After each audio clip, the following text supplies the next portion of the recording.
Dans la même dynamique, le chef d'état-major général des armées, le général de division Oumarou Diarra, a effectué vendredi dernier une visite de travail de 24 heures au Burkina Faso.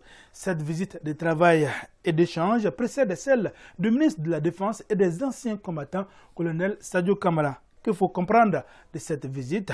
Élément de réponse avec nos envoyés spéciaux, première classe Oumou Diakité et chargé en chef Sédou Diarra avec un commentaire signé Aridou Matina.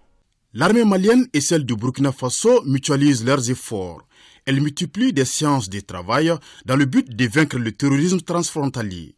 C'est dans cette dynamique que le chef d'état-major général des armées, le général de division Oumar Diarra, s'est rendu au Burkina Faso pour peaufiner davantage les stratégies sécuritaires avec son frère d'armes du Faso, le colonel-major David Cabré, chef d'état-major général des armées du pays des hommes intègres. Le premier acte des échanges s'est déroulé dans la salle de conférence du futur département de l'opération dénommé Cap de Goutte 2, qui sera mise en place très prochainement. Les officiers militaires burkinabés et maliens ont ainsi saisi l'occasion pour montrer leur détermination à œuvrer sans relâche pour mettre en déroute les groupes armés terroristes en vue de restaurer la quiétude. Cette visite se situe dans le cadre de la poursuite de la dynamique enclenchée entre nos deux pays et nos deux armées. Et cette visite fait suite à celle du ministre de la Défense du Mali qui a eu lieu hier et qui a annoncé cette visite.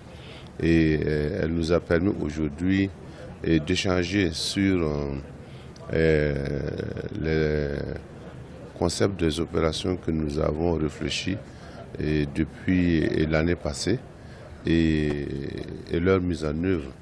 Et il s'agira de voir de façon pratique comment nous allons conduire les opérations conjointes le long de nos frontières communes pour éradiquer et neutraliser l'action des terroristes. La lutte contre le terrorisme, les combats dans les derniers retranchements, les combattre jusqu'à ce qu'ils sachent que les États existent vraiment au bénéfice de nos populations.